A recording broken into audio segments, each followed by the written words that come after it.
have made just about every sustainable living mistake you can think of, from thinking I needed to buy all the eco things to trying to fit our family's trash into a mason jar. But the biggest mistake was thinking it all had to be perfect. Welcome to Sustainable in the Suburbs, a podcast for the eco-curious who want to live a greener life and are looking for a place to start. I'm your host, Sarah Robertson Barnes, a soccer mom with a station wagon and a passion for sustainable living.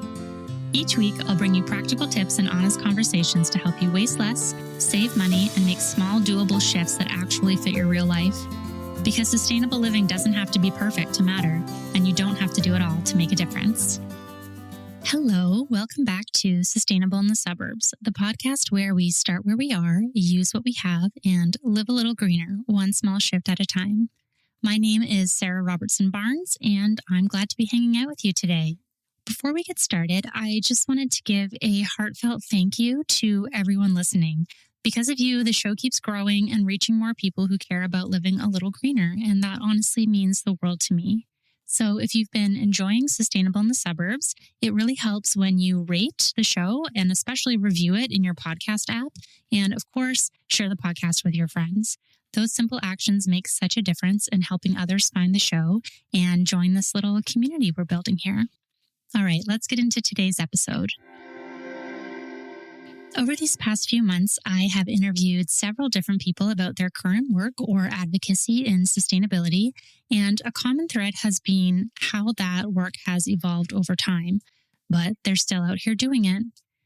There's this quote from William McDonough that I really love that says, "Sustainability takes forever, and that's the point."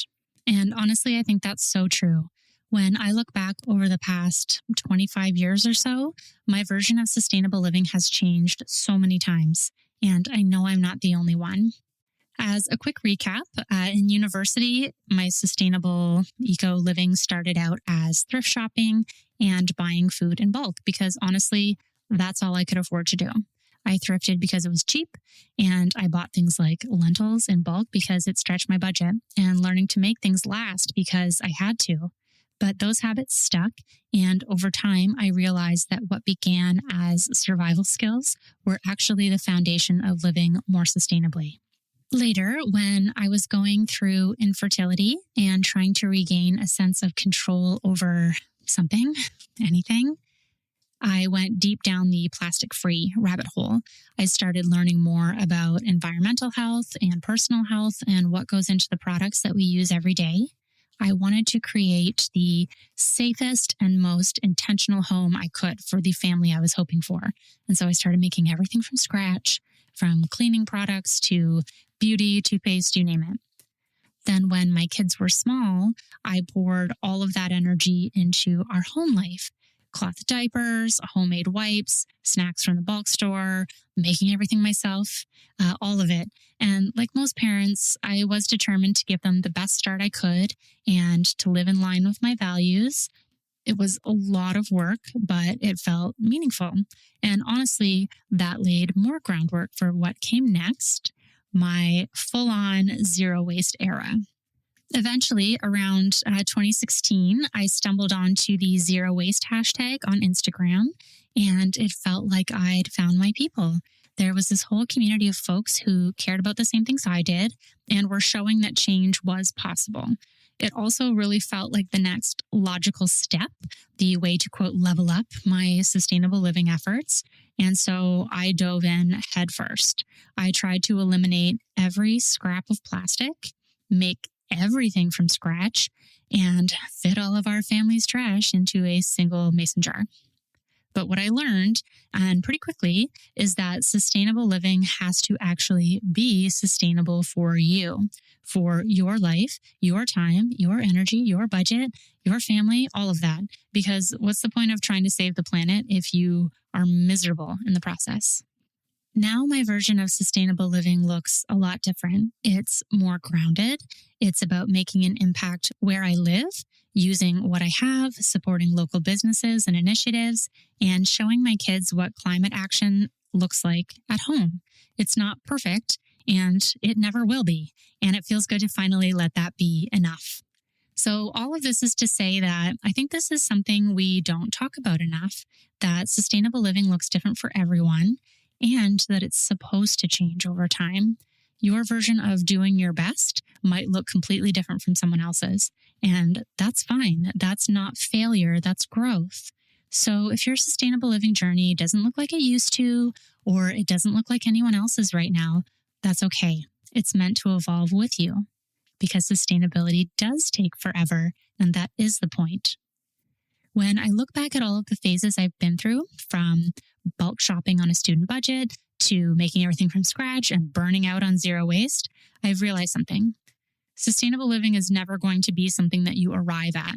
It will keep unfolding and changing right alongside you in the season of life that you are in. What it looks like now will be completely different from how it looks in the future, and that's the point. It should be moving with you and your family and how the world is changing around us all the time. And that's what I want to talk about today, because along the way, I have made pretty much every sustainable living mistake there is, and I know I'm not the only one. And I want to talk about how you are not doing it wrong. There are 5 mistake buckets in particular that I see people falling into again and again, especially when they're just starting out or trying to get back on track. So my hope is that by walking through these together, you'll see that you are not alone in any of it, and maybe you'll feel a little more room to breathe in your own version of this work. Mistake number 1, the green shopping trap. One of the biggest traps I see right now, and it's only getting louder, is the idea that we can buy our way into being sustainable. There is an entire industry built around, quote, like green and eco and natural, everything, bamboo this and reusable that, and perfectly color coordinated reusable mugs sit on shelves. I'm sure you remember that trend. And sure, some of these things can be genuinely helpful, but the truth is, you probably don't need most of them. Even when I first started paying attention to, quote, like zero waste, I didn't run out and overhaul my house.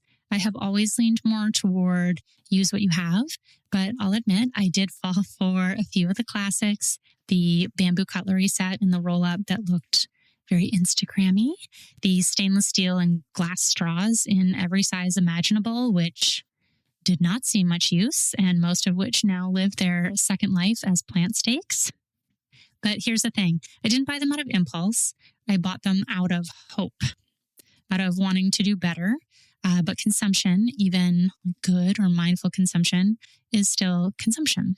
So that's the paradox that we live in. We've been trained as good little consumers to treat every new problem or good intention as something that requires a purchase of something new.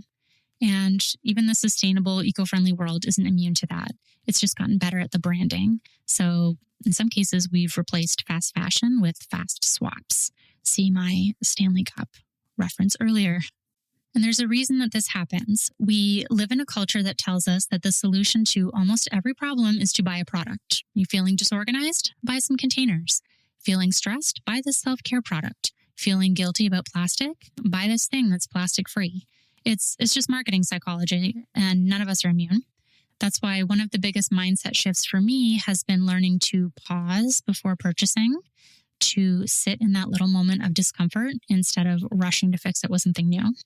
So now when I catch myself about to click add to cart, I run through a few quiet questions. Do I already have something that works? Probably. Turns out that way most of the time. Can I borrow it from somebody? Can I rent it? Can I find it secondhand? Can I find it at a local small business? And honestly, do I really even need this at all? Sometimes the answer is yes. Sometimes a thoughtful purchase really does make life easier or helps me stick with a sustainable habit or try something new. But more often than not, the most sustainable thing is what you already own in your house. The glass jars in your recycling bin, the tote bags multiplying in your closet, the perfectly good plastic containers that you've had for years.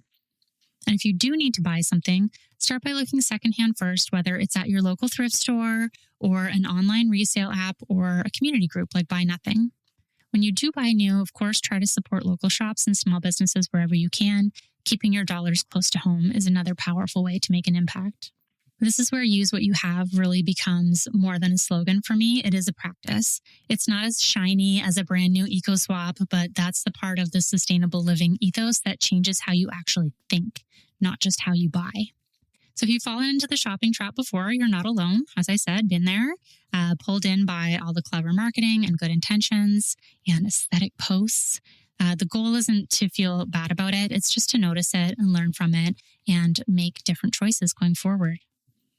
And if you already have a pile of those eco essentials gathering dust, maybe it's the fancy straws or a few too many tote bags or a container you never ended up using, find someone in your community who will actually use them. Post them to your local Buy Nothing group, offer them to a friend, or donate them to a community center or school. Because the real work isn't owning perfect tools. It's in sharing the tools that we already have. Every time you stop and ask these questions, every time you choose to share instead of buying, you're not just reducing waste, you're building community. And that's where sustainable living really starts. Mistake number 2, trying to do everything all at once perfectly.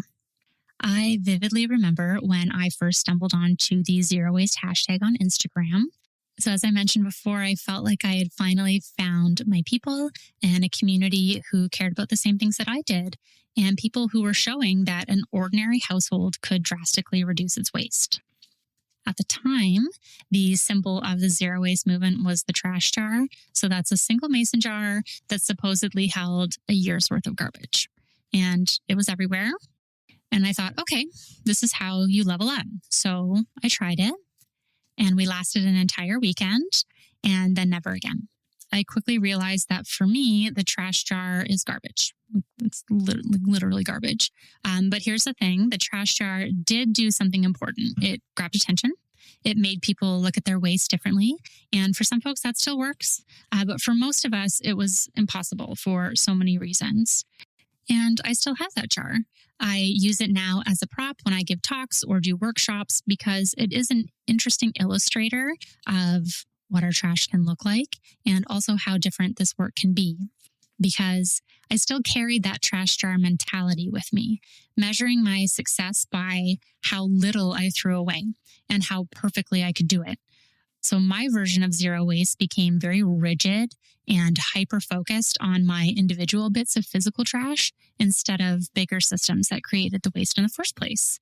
I was making everything I could from scratch, and I went without a lot of things, thinking that that's what real commitment looked like.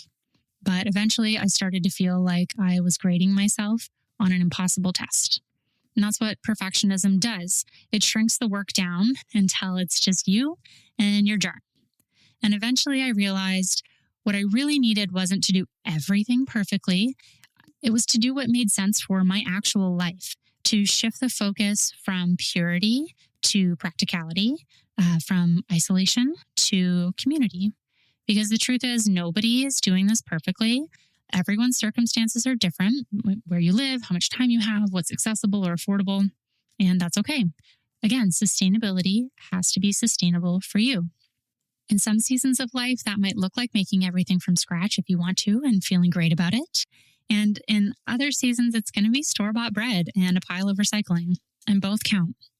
When we let go of this all or nothing thinking, we make room for something better, for consistency, for joy, and for connection with other imperfect people who are also trying to do their best too. So if you ever find yourself slipping back into that pressure cooker of doing it right, just take a breath and step back and remember that the goal isn't to fit your life into a mason jar. It's to build a life outside of it.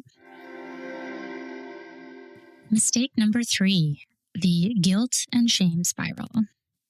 So there's this tricky stage after you've been doing the zero waste thing or the sustainable swap thing, when you realize how much waste and plastic are actually out there, how deep overconsumption runs, and how systems of colonialism and capitalism that drive it all. And suddenly everything feels very heavy and nearly insurmountable. I've been there and I'm still there a lot of the time. For a long time, I carried this deep sense that if I just tried a little harder, if I tried to get things more in refill, if I drove a little less, if I made just a few more swaps, I could somehow make up for all the harm that was happening. And when I couldn't, I felt like I was personally failing. But what I've learned since is that shame is not a learning tool. It doesn't create change, it creates burnout. During the pandemic, something really shifted for me, not in what I believed in, but where I was putting my energy. I've always known that sustainability is really about justice and systems and not just swaps. But that time really showed me what community resilience looks like in practice. Seeing neighbors support each other, local groups stepping up, and creators talking more about care and interconnection reminded me that sustainable living isn't just about reducing waste. It's about how we show up for one another. Even with this mindset shift, I still found myself teetering between immense guilt and panic, or just apathy. It's so easy to feel like you're not doing enough. And it's just as easy to shut down completely when it all feels too big. And that's not an accident. Guilt and shame are built right into the system. Corporations have spent decades and billions of dollars convincing us that we are the problem. And in some ways, that's really worked. Most of us were raised to believe that being good for the planet is just a matter of personal choice. If you just recycle properly and you compost and you bought the right products, then you're doing your part. And if you don't, then it's all your fault. Meanwhile, massive corporations continue to pollute and profit and resist any kind of real accountability or extended producer responsibility. Did you know that we have British Petroleum to thank for the carbon footprint, even though they are the fossil fuel company? Now, of course, none of that means that our individual actions don't matter. I believe deeply that what we do in our own homes and communities adds up. And those small individual actions are how movements start. So also remember, systems are made of people and people can be influenced. So if you've ever felt yourself immobilized by guilt because you forgot your reusable cup, or you had to buy something in plastic, or you drove when you could have walked, please hear me. You are not Exxon. You are not Jeff Bezos. You are one person doing your best inside a system that makes it very difficult to do so. And that's enough. Awareness is what helps us learn and adjust and do better next time. It's talking about this stuff and sharing ideas and supporting better systems together. When we act collectively, we can demand better choices and policies and products. And that's where our small ripples turn into waves. So yes, care, absolutely care, but don't get stuck in shame. You can care deeply about the planet without carrying the whole weight of it on your back. We are not cooked, and what we do matters. Mistake number 4, doing it for the gram. There's this pressure, especially online, for our lives to look a certain way. And I found that very much so in the early days of sustainable living. You know the one, the calm, neutral aesthetic, the matching glass jars, the bamboo everything, the spotless white kitchen, and refill stations that somehow never get sticky. And I'll be honest, I absolutely fell into that trap too. When I first started sharing my sustainability journey online, I'd make sure that anything, quote, non-eco was cropped out of the shot. I would wish that I had an all-white farmhouse kitchen and the perfect labels and the perfect natural light. We've been trained to associate green with a certain look, the neutral tones and minimalist design, but real homes don't look like that. Real homes have kids and pets and chaos and a junk drawer full of elastic bands and bread tags. That's what real life looks like. Real life isn't Pinterest worthy. It's messy. It's visible mending. It's rinsing out takeout containers and using them again because they stack perfectly in the freezer. It's jars with labels half peeled off and a bunch of random Tupperware. The imperfect, mismatched, lived-in version of sustainability matters more than the polished one because the truth is it has to work for your actual life. And that's where this low-hanging fruit comes in.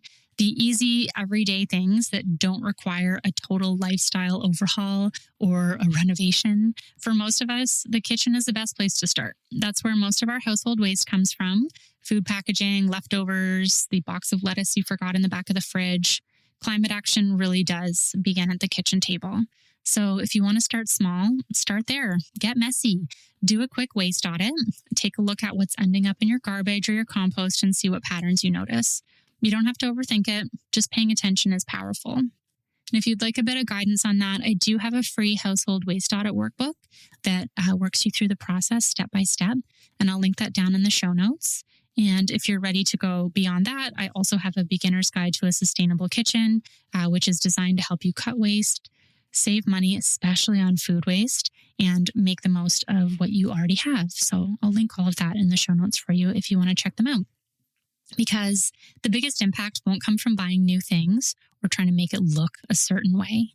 It's about making the most of what's already in front of you, even if it's, quote, ugly, sustainable, the craft takeout containers and the thing we had to duct tape back together. So before you replace all the containers in your kitchen or buy a bunch of cute eco swaps, just take a look around. What can you use up? What's already working? This is when it starts to feel easier, not because it looks perfect, but because you've learned to see value in what's already there. Mistake number 5, mistaking perfection for progress. This last one might be the most important, it is for me anyway, and the hardest to unlearn. There comes a point when you start to realize that sustainable living doesn't look the way that it does online. You forget your mug, the refill store's closed, you grabbed takeout in a container, and suddenly it feels like you messed it all up. There's a little voice that shows up that's like, oh, you should have planned better. You should have remembered. You should have known. But here's the thing. Doing it messy still counts. It doesn't have to be perfect or aesthetic or Pinterest worthy to make a difference. You're going to make mistakes. And real life is full of mismatched containers and the occasional plastic water bottle. It's real life. And that's what makes it work. So for a long time, I thought if I did everything right, the perfect refill routine, the ideal meal plan to not waste anything, the exact right system for purchasing food packaging that I could recycle, then I'd finally be living sustainably. I'd finally be perfectly zero waste. And I was chasing progress through, quote, doing it right, being perfect. I remember once I was out with my kids on a very hot summer day and realizing that we were out of water in all of our reusables and there wasn't a refill station in sight. And I agonized over buying a plastic bottle of water because, oh, it's bad, plastic bottled water. I was contemplating whether or not I should buy water for my children on a hot day. And that's crazy work. That was a turning point for me because what's the point of living sustainably if it's just built on stress for some invisible audience? Perfection doesn't make this easier. It makes it fragile. One slip up or one off week and you feel like it's all falling apart. But when you allow it to be messy and you build in flexibility and grace, you create space for the long game. You make it sustainable for you. That might mean choosing the best, worst option some days. The plastic packaging because that's what you can afford. The drive-through coffee because you forgot your mug. The store-bought cleaner because you're out of time. None of that means you failed. It means you're human. The goal isn't to do it perfectly. It's just to keep doing it, to make the, quote, best, worst choice most of the time and move on quickly when things don't go as planned.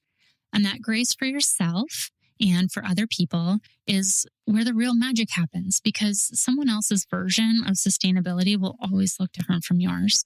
Different homes, different needs, different diets, different capacities, and that's okay. When we stop chasing perfection and start embracing the good enough, we make this work feel more inclusive, more compassionate, and more resilient. Because perfection doesn't change systems, people do, imperfectly, consistently, together. So what's the one small shift we'll make this week? If you take anything from today's episode, let it be this. You don't have to do it all. And you definitely don't have to do it perfectly. But there is one small, simple habit that will make a surprisingly big difference. It's to catch yourself thinking, ooh, I just need to get, whether it's a swap or a kitchen gadget or something you've seen online or you forgot to get at the store, just pause. Just put it in your cart if you want to, but don't buy it yet. Give it a few days. See how it feels. Do you still want it? Do you still need it? Could you borrow it? All of that. That tiny pause interrupts the buying reflex, the one we've all been trained into, and it helps you reconnect what actually matters. And you can go back and listen to episode 12 for a walkthrough on pausing before you buy if you need it. Because sustainability isn't about the next thing you buy. It's about what you don't. It's about slowing down and choosing with intention and remembering that every small mindful action adds up, especially when we do them together. So this week, try the pause, do it messy, and see what happens. So that's it for this week. If any of these quote mistakes sounded familiar, just know you're in good company. I've made every single one of them and more too. And I'd love to hear what resonated with you. So if there's anything you'd add to the list, you can always reach out on Instagram or through my website. And I really do love hearing your stories. Until next time, start where you are, use what you have, and live a little greener. Thanks for tuning in to Sustainable in the Suburbs. Every small step adds up, and I'm so glad we're doing this together. If you enjoyed this episode, please make sure to follow the show, share it with a friend, and leave a review wherever you get your podcasts. You can find me at sustainableinthesuburbs.com or at Sarah Robertson Barnes on all the things. Until next time, start where you are, use what you have, and live a little greener.